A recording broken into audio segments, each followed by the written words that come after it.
continues here. Although he has complained on the radio that the helicopter flying above the stage is blowing snow in his path, affecting his visibility. Though second overall, Marcus Grönholm didn't seem too happy about his performance this morning. He claimed he was lacking in confidence, but on this second run through Likenäs, the Finn's looking far from unsure of himself. Here's the rally leader getting his afternoon underway. Petter's had a difficult time with Subaru over the last year. The Norwegians seem to become less flamboyant and more frustrated as the 2006 season wore on. A good result early in 2007 could turn the tide for him.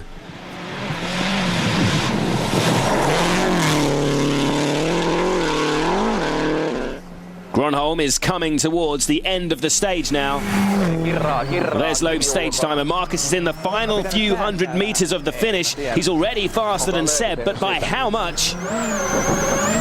12 seconds faster. Loeb really will be cursing that chopper. Marcus now 14.2 seconds ahead of Sebastian overall. On Sebastian at 15.5 kg, 11 seconds faster.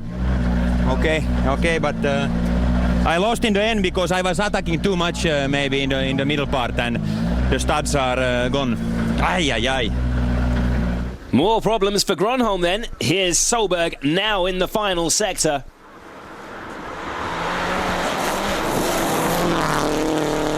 But can't match the Finn. That's the time he needs to match or better if he's to keep his lead of the rally. And it's looking under threat here.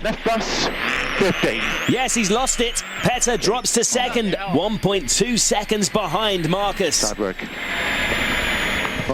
Gigali's been looking in fine form already with a stage win under his belt and running 5th overall. He's enjoying driving the Zara, but still has a great deal to learn about the car. The priority is getting through. No. Oh, but that's the last thing he needed. This is going to be costly. Without a snowbank, there was nothing to bounce him back on course. Taking a look at the replay, you can see he's just carrying too much speed. And once stuck in the snow, it can be very hard to get the car out again. It's a costly error as the Italian loses over 4 minutes and tumbles out of contention. So a new rally leader, the 4 times winner Marcus Grönholm, with Petter Solberg now second. Henning Solberg has climbed to 4th ahead of Loeb, who's now in 5th place overall. With Gali's loss of time though, Loeb is the only non-Nordic driver in the top 8. After the break, all the rest of the action from day 1 of the Swedish rally. Grönholm leads, but he's only just over a second ahead of Petter Solberg.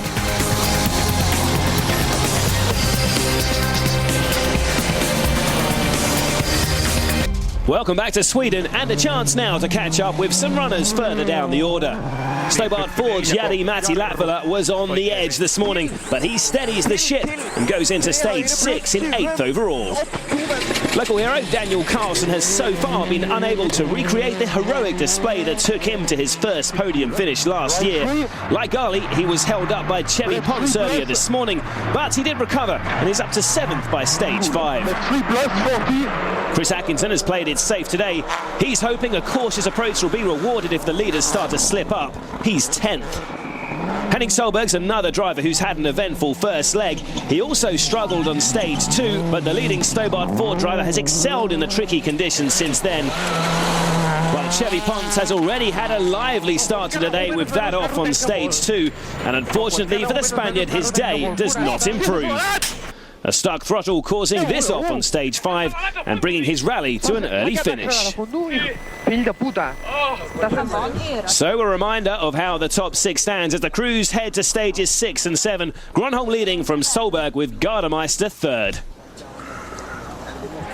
And Sebastian Loeb makes an immediate impact on the rerun through Hara. He beats Gardemeister by 7 seconds and Henning Solberg by 2.2, meaning he climbs 2 places to 3rd.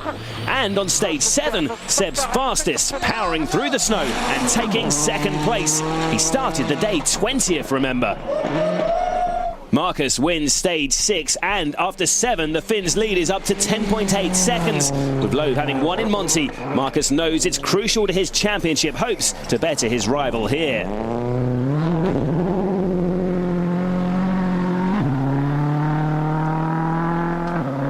It's not all going quite so smoothly for Petter Solberg though.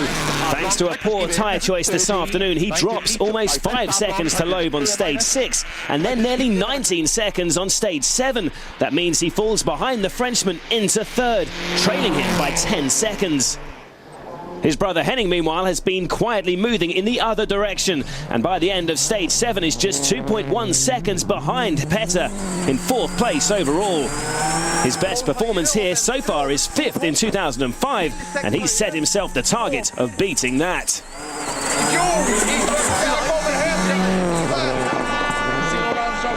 Mikko Hirvonen likewise is upwardly mobile.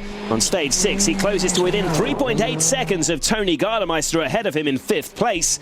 On stage 7 he beats Gardemeister by 7.2 seconds and takes 5th, leading his fellow Finn by 3.4 seconds.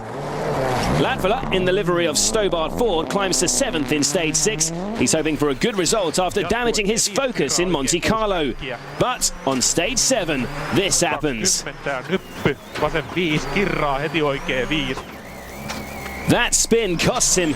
He drops more than a minute to the stage winner Loeb and falls out of the points.